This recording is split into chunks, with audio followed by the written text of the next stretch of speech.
गया, उसके ऊपर उसका डायबिटीज है, डायबिटीज नील हो गया, हाई प्रेशर भी है। कितना 3 घंटे बाद में पुलिस आई।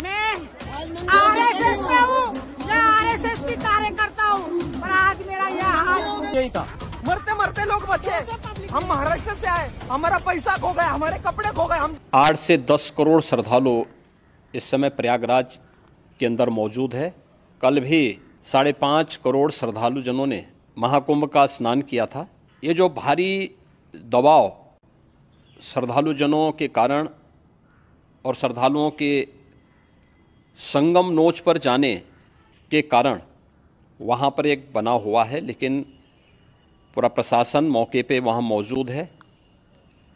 रात्रि को 1 से 2 बजे के बीच में अखाड़ा मार्ग पर, जहाँ पे अखाड़ों के अमृत स्नान के दृश्य से बैरिकेड्स भी किए गए थे, तो बैरिकेड्स को फांद करके आने में कुछ श्रद्धालु गंभीर रूप से घायल हुए हैं। उन्हें तत्काल हॉस्पिटल में पहुंचा करके उपचार आदि की व्यवस्था उनके लिए की गई है। उनमें से कुछ श्रद्धालु गंभीर रूप से घायल हैं। অমাবস্যার নাম মৌনী। সম্ভবত অমাবস্যার নামের মর্যাদা রক্ষা করতেই যোগী আদিত্যনাথের সরকার এবং এদেশের গদি মিডিয়াও মৌনব্রত পালন করেছিল। কুম্ভমেলায় বুধবার সকালে পদপিষ্ট হয়ে 30 জনের মৃত্যুর মতো দুঃখজনক ঘটনা ঘটে যাওয়ার পরেও বেশ কয়েক ঘন্টা পর্যন্ত কোনো খবরই ছিল না দেশের কোনো সংবাদ মাধ্যমে। है जिस तरीके से भीड़ है दुनिया में, शायद इतना बड़ा प्रबंधन, इतनी बड़ी भीड़ दुनिया में नहीं हुआ होगा। तो जहाँ इतना बड़ा प्रबंधन और इतना बड़ा भीड़ होती तो छोटी मोटी कहीं न कहीं घटना हो जाती। বিকেলে খবরটি সরকারিভাবে জানান উত্তরপ্রদেশের একজন ডিআইজি। মাত্র 6 বছর পেছনে চলে যান। 2019-এর মার্চ পুলওয়ামায় 40 জন ফৌজির প্রাণ চলে গেছে পাকিস্তানি জঙ্গিদের অন্তর্ঘাতে। প্রধানমন্ত্রী তখন ব্যস্ত ছিলেন করবেট পার্কে বিদেশি মিডিয়ার শুটিংয়ে। খবর তার কাছে পৌঁছে গিয়েছিল, কিন্তু গদি মিডিয়া ও সরকার প্রথম কয়েক ঘন্টা একেবারেই মৌনব্রত পালন করেছিল। মানে এটাই আমাদের দেশের সরকার বা বিজেপি দলটির সংস্কৃতি। আর এই কালচার এখন ভালোভাবেই রপ্ত করেছে এদেশের সংবাদ মাধ্যম। যে দুর্ঘটনায় ঘটুক না কেন, যত ক্ষতি হোক না কেন, সেই ক্ষতির লাভ কিভাবে ওঠানো যায় সে সম্পর্কে নিশ্চিত হওয়ার পরেই তা সংবাদ মাধ্যমে দেখানো হবে। তার আগে পর্যন্ত এ নিয়ে আলোচনা চলবে নিউজ রুমে, তারপর উপর থেকে নির্দেশ আসার পরে একটা ন্যারেটিভ ঠিক করে নিয়ে সেটা সকলের সামনে আনা হবে। পুলওয়ামার ঘটনাটি আগে এটা দেখিয়ে দিয়েছিল, এবার কুম্ভ মেলার দুর্ঘটনা আবার তার চোখে আঙুল দিয়ে দেখিয়ে দিল। সরকারের অপদার্থতায় পুলওয়ামায় দেশের 40 জন সৈনিক শহীদ হয়েছিলেন, কারণ বারবার চাওয়া সত্ত্বেও তাদের জন্য হেলিকপ্টার মেলেনি। তাদের সড়ক পথে নিয়ে যাওয়ার রাস্তাটিও স্যানিটাইজ করা হয়নি। এই মারাত্মক অভিযোগটি তুলেছিলেন তৎকালীন জম্মু কাশ্মীরের রাজ্যপাল এবং বিজেপির নেতা সত্যপাল মালিক। কিন্তু তাকেই পরে এই কথার মূল্য চোকাতে হয়েছিল। আর তার কথাকে চেপে দিয়ে গদি মিডিয়ায় নিখুঁত একটা প্রচার তৈরি করা হয়েছিল। ভোটে জিততে সেটা ব্যবহার করা হয়েছিল। আর এবার কুম্ভ মেলায় পদপিষ্ট হয়ে মানুষ মারা যাওয়ার পরেও একই কাজ করা হলো। কেন এই ঘটনা প্রকাশ্যে আসেনি তা প্রকাশ করেছে উত্তরপ্রদেশের YouTube channel 4PM news network. আজকের এই এপিসোড সেই নেপথ্য কাহিনী নিয়েই। ভিডিওটি শেষ পর্যন্ত দেখবেন। ভালো লাগলে লাইক দেওয়ার মতো ছোট্ট কাজটি করে ভিডিওটি আরো মানুষের কাছে পৌঁছে দিতে সাহায্য করবেন।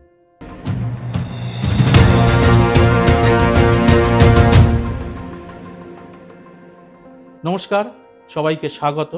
আমি সুব্রত বসু।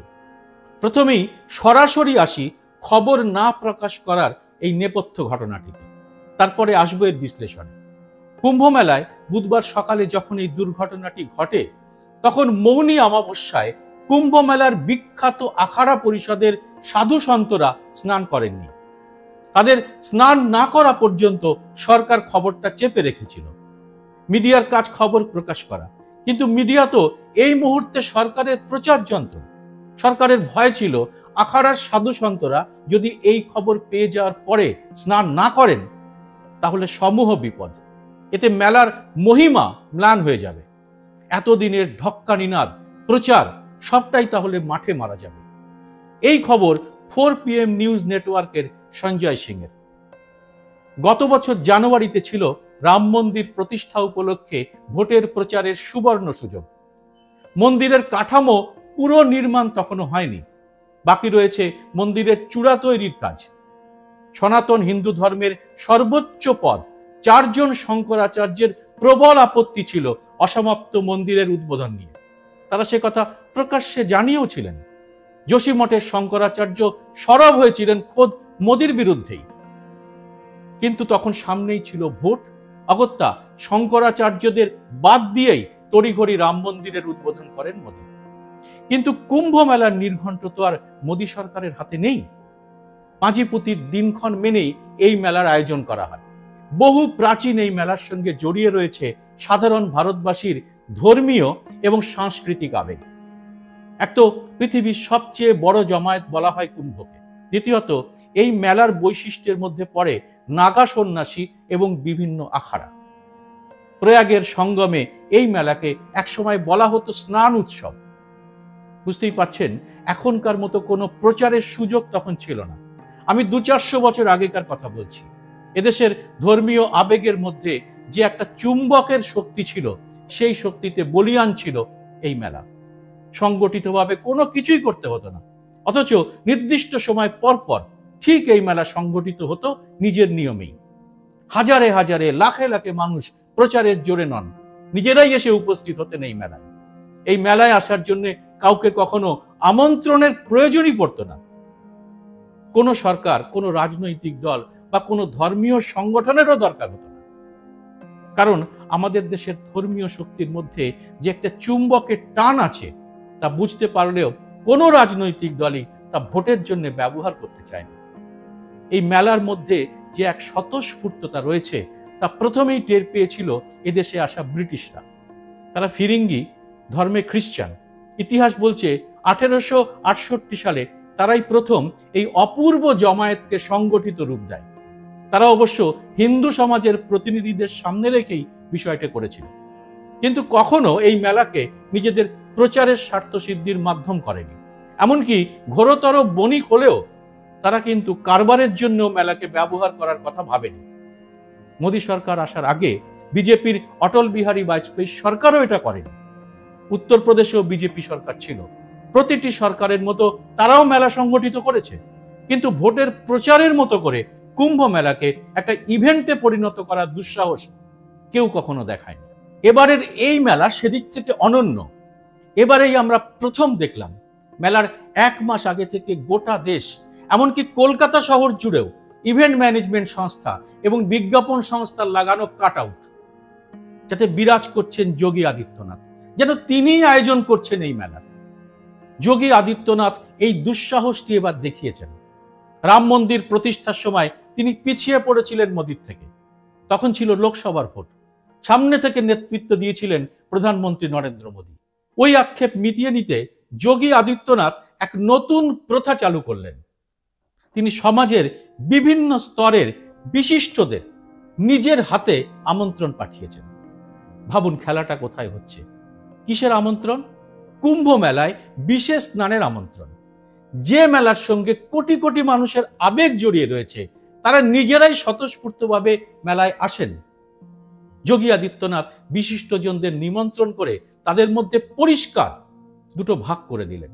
একদিকে বিশেষ নিমন্ত্রিত ভিভিআইপিরা, অন্যদিকে স্বতঃস্ফূর্তভাবে প্রতি বছর প্রতি মেলায় যে সমস্ত মানুষ আসেন সেই সব সাধারণ ভারতীয় বা আমজনতারা। অর্থাৎ এবারের কুম্ভ মেলার অন্যতম বিশেষত্ব কিন্তু শুধুই নাগা সন্ন্যাসী বা আখাড়ার সাধু সন্তরা নন। এবারের মেলার বিশেষত্ব ভারতের কর্পোরেট জগৎ এবং সেই সঙ্গে বিশিষ্ট মন্ত্রী সহ ধনী এবং উচ্চবিত্তদের ভিভিআইপি জগৎ। এদেশের গণমাধ্যম এখন বিচিত্র এক বকচ্ছ।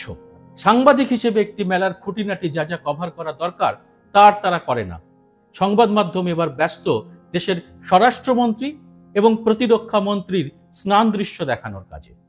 এই স্নান দৃশ্যের কভারেজের মধ্যে লুকিয়ে থাকে একটা ধর্মীয় প্রচার। ভোটের সময় তা কাজে লাগায় বিজেপি। বিশেষ করে এবার মোদির উত্তরসূরির লড়াই এখন তুঙ্গে। সেখানেও আড়াআড়ি ভাগ বেশ স্পষ্ট, কেউ যোগীর পক্ষে, কেউ বা অমিত শাহের।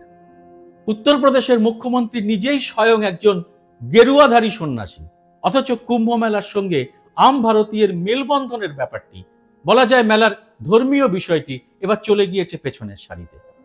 সামনে এসেছে ইভেন্ট ম্যানেজমেন্ট, ভিভিআইপিদের জন্য কুম্ভ মেলার বিশেষ প্যাকেজ। এবার মেলায় সাধারণ মানুষকে হেঁটে আসতে হয়েছে 30 কিলোমিটার পর্যন্ত রাস্তা, কারণ ভিভিআইপিদের জন্য বিশাল একটা জায়গা আলাদা করে সংরক্ষিত করে রাখা হয়েছে। ফলে সংকুচিত হয়েছে সাধারণ মানুষদের স্নানের জায়গা এবং অন্যান্য সুযোগ সুবিধা। সোশ্যাল মিডিয়ার বিভিন্ন প্ল্যাটফর্মে ভুক্তভোগীদের এক একটি ভিডিও ভাইরাল হচ্ছে। অন্যান্য বারের মতো মেলার পুণ্যার্থীদের জন্য আলাদা করে কোনো তাবড়ি নাকি ব্যবস্থা করেনি যোগী আদিত্যনাথের সরকার। উত্তরপ্রদেশে এখনো বেশ ভালোই ঠান্ডা। ওই ঠান্ডাতে সাধারণ মানুষ খোলা আকাশের নিচে যেমন তেমন ভাবে প্রাতকৃত্য সারছেন। বিশেষ করে মহিলাদের তো আরো খারাপ অবস্থা। সোশ্যাল মিডিয়ার বিভিন্ন প্ল্যাটফর্মে এই নিয়ে বিস্তর অভিযোগ শোনা যাচ্ছে। গদি মিডিয়ায় অবশ্য এসব কোনো খবর নেই। এই মেলায় সাধারণ মানুষের জন্য চিরকালই একটা বন্দোবস্ত রাখা হয়। জলের বন্দোবস্ত থাকে, খাবারের বন্দোবস্ত থাকে, সাধারণ চিকিৎসার বন্দোবস্ত থাকে, বিশেষ বাথরুম থাকে। এবার সেসব খুবই কম পরিমাণে করা হয়েছে। আর অন্যদিকে ভিভিআইপিদের জন্য আয়োজন চোখে পড়ার মতো। এবারের কুম্ভ মেলা তাই এমনিতেই তার সেই অসাধারণ চরিত্রটি হারিয়েছে। কুম্ভ মেলা এখন ভিভিআইপিদের ইভেন্টের মেলা, ভোটের প্রচারের মেলা এবং সবার উপরে মোদির উত্তরসূরির মসনদের দাবিদার হওয়ার মেলা।